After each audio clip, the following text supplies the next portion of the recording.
তো যে পরিশ্রম করে আল্লাহ তাকে ভালোবাসেন। নবীজি বলেছেন আল কাসিবু হাবিবুল্লাহ, পরিশ্রমকারী আল্লাহর প্রিয় বান্দা। এক সাহাবার হাতে দেখলেন নবীজি হাতে পরিশ্রমের দাগ নিশান। নবীজি তার হাত নিজের হাতে নিয়ে বললেন হাদিহি ইয়াদুন ইউহিব্বুহাল্লাহু ওয়া রাসূলুহু, এই হাত আল্লাহর প্রিয় এবং নবীর প্রিয়। অর্থাৎ এই পরিশ্রমের হাত আল্লাহ পছন্দ করেন এবং আল্লাহর রসুল অর্থাৎ আমি নিজে পছন্দ করি। তো পরিশ্রম করাকে ইসলাম কত গুরুত্ব দিয়েছেন। পরিশ্রম করে উপার্জন করা, চুরি না করা, ডাকাইতে না করা, পরিশ্রম করে উপার্জন করা, পরিশ্রম করে নিজের ঘাম ঝরিয়ে যে উপার্জন করা হয় সেই উপার্জনের খাদ্য হলো সবচেয়ে উত্তম খাদ্য। তার থেকে উত্তম খাদ্য আর নাই, এটা হাদিসের কথা। পরিশ্রম নিজের করতে হবে, ফলাফল আল্লাহর উপরে ছেড়ে দিতে হবে। আমি নিজে পরিশ্রম করব, কষ্ট করব, মেহনত করব, ফল আল্লাহ দিবেন। তাওয়াক্কুল আলাল্লাহ, মান তাওয়াক্কালা আলাল্লাহ ফাহুয়া কাফা, যে আল্লাহর উপরে বিশ্বাস করে, আল্লাহর উপরে ভরসা করে, আল্লাহ তার জন্য যথেষ্ট। রিজিক কে দেয়? আল্লাহ দেয়। ওমা মিন দাব্বাতিন ফিল আরদি ইল্লা আলাল্লাহি রিজকুহা, পৃথিবীর বুকে যত জীব আছে সবাইকে আল্লাহই রিজিক দেন, আর কেউ রিজিক দেন না। রিজিক তো দিবেন আল্লাহ, কিন্তু এটা তাওয়াক্কুল নয় যে আপনি বাড়িতে বসে থাকবেন আর কোনো কাজকর্ম করবেন না আর ভাববেন যে আল্লাহ রিজিক দেবে। এটা তাওয়াক্কুল না, এটা ফাজলামি।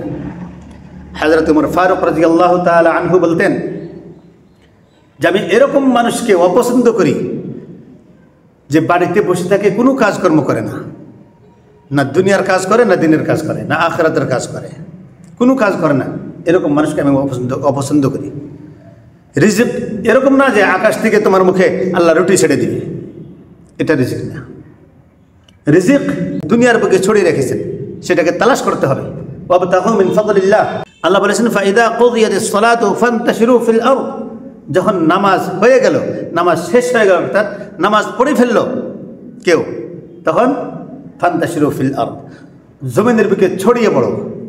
ওয়াবতাগু মিন ফাদলিল্লাহ, আর আল্লাহর ফজল অর্থাৎ রিজিক, আল্লাহর রিজিক অনুসন্ধান করো, তালাশ করো। যখন নামাজ পড়ে ফেলেছো, নামাজ শেষ হয়ে গেছে, নামাজ আদায় হয়ে গেছে, এখন আর মসজিদে আড্ডা মারার দরকার নেই। যাও এখন রিজিকের তালাশে, তোমার ডিউটি তুমি যাও, দোকান খোলো গিয়ে, খেতে যাও, তোমার কাজ ওখানে। যার যেখানে কাজ, যার যেখানে ডিউটি, যে যেভাবে রুজি ইনকাম করার রাস্তা বেছে নিয়েছেন তার সেই রাস্তায় যাওয়া দরকার। প্রথমে নামাজ, তারপরে রিজিক তালাশ করার জন্য যাইতে হবে। আল্লাহ বলে দিয়েছেন শুধুমাত্র আপনি দুনিয়ার পিছনে আছেন, রিজিকের তালাশে আছেন, টাকার তালাশে আছেন, এটাও অপছন্দনীয়। আর শুধুমাত্র আপনি 24 ঘন্টা ইবাদতই করে আছেন, রিজিকের কোনো খবর নাই, উপার্জনের কোনো খবর নাই, বিবি বাচ্চার কোনো হক আদায় করতেছেন না, না, এটাও আল্লাহ পছন্দ করেন। দুনিয়াও লাগবে, দিনও লাগবে। দুনিয়ার বুকে চলতে হলে টাকা পয়সাও লাগবে। রিজিক শুধু টাকাই না। রিজিক মানে কি? রিজিক কাকে বলে? রিজিক বলা হয়, রিজিক মানে স্বাস্থ্য, রিজিক মানে সম্মান, রিজিক মানে সন্তান, রিজিক মানে জ্ঞান, রিজিক মানে শান্তি, রিজিক মানে সাফল্য। এই সমস্ত কিছু হলো রিজিকের অংশ। শুধু টাকায় রিজিক না, শুধু সম্মানই রিজিক না, শুধু সম্পদই রিজিক না, এই সমস্ত কিছু হলো রিজিকের অংশ। আমার সম্মানও উপার্জন করতে হবে, টাকাও উপার্জন করতে হবে, জ্ঞানও উপার্জন করতে হবে। এই সমস্ত কিছু চেষ্টা করে উপার্জন করতে হবে। চেষ্টার মাধ্যমে আল্লাহ রিজিক দান করেন। রিজিক তো দেয় আল্লাহ, কিন্তু চেষ্টা লাগবে। তো বলতেছিলাম যে তাওয়াক্কুল এটার নাম নয় যে আমি ঘরে বসে থাকবো আর আল্লাহ আমাকে রিজিক দিবে, না, আমার চেষ্টা করতে হবে। এক সাহাবী রাদিয়াল্লাহু আনহু নবী পাক সাল্লাল্লাহু আলাইহি ওয়াসাল্লামের কাছে আসলেন, বললেন ইয়া রাসূলুল্লাহ, আমি কি আল্লাহর উপরে ভরসা করে বাড়িতে বসে থাকবো, কাজকর্ম করব না? আল্লাহ নবী সাল্লাল্লাহু আলাইহি ওয়াসাল্লাম বলেন, তুমি তোমার উট আগে রশি দিয়ে বাঁধো, তারপর আল্লাহর উপরে তাওয়াক্কুল করো। তার মানে উটকে আগে রশি দিয়ে বাঁধো, বাঁধার পর এখন আল্লাহর উপরে ভরসা রাখো যে আমার উট আমি রশি দিয়ে বাঁধছি, অর্থাৎ আমার যতটুকু করণীয় আমি করেছি, তারপর উটকে রাখা, উট চুরি না হওয়া, এটা আল্লাহ দেখবেন। আল্লাহর উপরে ভরসা রাখি। তো চেষ্টা আমি করব, চেষ্টা করার মাধ্যমে চেষ্টা করতে হবে, নিজের ভরসা করতে হবে আল্লাহর উপরে। যে আমি আমার করণীয়টুকু আমি করেছি, আমার চেষ্টা আমি করেছি, এখন আল্লাহ রিজিক দাতা, আল্লাহ রিজিক দান করবেন এর মাধ্যমে। এটা হলো তাওয়াক্কুল। আমাদের হালাল খাইতে হবে, হালাল ভোগ করতে হবে এবং হালাল উপার্জন করতে হবে। হারামের দিকে যাওয়া যাবে না।